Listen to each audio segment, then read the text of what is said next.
Ich werde euch heute wieder eine kleine Fanfiction vorlesen, und zwar von der lieben Kürbistummerlauf. Natürlich werde ich sie wie immer verlinken, und das hier ist eine neue Fanfiction von ihr und die heißt Urlaub mit Hindernissen. Kürbistummer FF. Also da kommt Kürbistummer vor, Soldado und Kürbistummer und Soldado Action mit ein bisschen. Warum mache ich das? Entschuldigung. Mit ein bisschen Action. Dann mit ein bisschen Drama. Ich werde jetzt das mal vorlesen und werde sie verlinken und viel Spaß beim Zuhören. Point of View, Manu. Meine Freunde Maurice, Michael und ich waren gerade auf dem Weg zu unserem Flugzeug. Ja, ihr habt richtig gehört. Wir drei fliegen heute zusammen nach Spanien.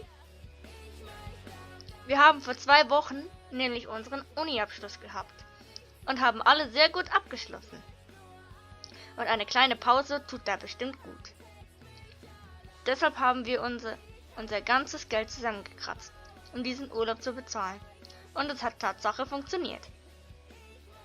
Ja, und jetzt stehen wir hier am Eingang des Flugzeuges. Unser Gepäck haben wir schon abgegeben und alles weitere haben wir auch hinter uns gebracht. Jetzt heißt es nur noch einsteigen und ab ins Vergnügen. Wir suchten unseren Platz und als wir ihn fanden, beschlossen wir, dass ich am Fenster sitze, Maurice in der Mitte und Micha außen. Wir schnallten uns an und lehnten uns zurück. Am Anfang redeten wir noch, bis die Durchsage kam, dass wir nun abheben würden und alle sich anschnallen sollten. Dies hatten wir bereits getan, weshalb wir einfach darauf warteten, abzuheben. Maurice hatte auch Kaugummi mitgenommen, da meine Ohren bei sowas zum Beispiel sehr empfindlich sind. Wir nahmen uns alle einen und schon startete der Flieger. Ich nahm meine Kopfhörer raus und schloss hier mein Handy, welches ich auf Flugmodus gestellt hatte, an, um etwas Musik zu hören. Maurice holte ein Buch heraus und fing an, etwas weiter zu lesen, während Micha sich total fasziniert eine Zeichentrickfilmserie ansah, welche im Flieger lief. Ich hörte meine Playlist durch und schloss meine Augen. Ich war schon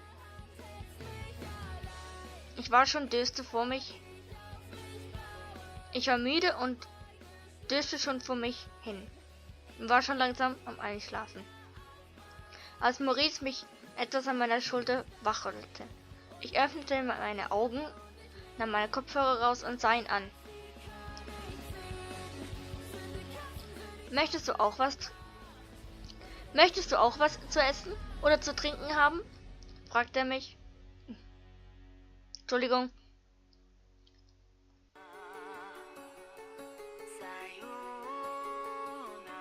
Möchtest du auch was zu trinken haben? Etwas zu essen und zu trinken haben? Fragte er mich und sah dabei zu einer Frau, die gerade mit einem Wagen voller Lebensmitteln und Getränken zu uns kam. Ja, ein Wasser wäre ganz cool, sagte ich und lächelte Maurice an. Dieser gab diese Information an Micha weiter, welche alles bezahlte. Er gab mir die Wasserflasche und Maurice eine Flasche Apfelsaft. Er selbst hatte sich eine Flasche Sprite geholt. Ich öffnete die Flasche und sah aus dem Fenster. Doch was ich sah, ließ mich erschaudern. So. Tut mir leid für die Versprecher. Ich werde die jetzt nicht rausschneiden, meine ich natürlich. Ich hoffe, ihr könnt mir die Patzer verzeihen. Tut mir leid, das beißt mich gerade. Ich hoffe, ihr könnt mir die paar Kratzer. Was ist los? Okay. Ich hoffe, ihr könnt mir die paar Patzer verzeihen. Ich habe es wirklich probiert. Aber heute ist allgemein so ein ganz komisches Rede-Dingsbums. Keine Ahnung, ich kann heute irgendwie nicht reden. Und ich danke vielmals der Kürbistummerlauf, dass ich das vorlesen darf. Ups. Ja.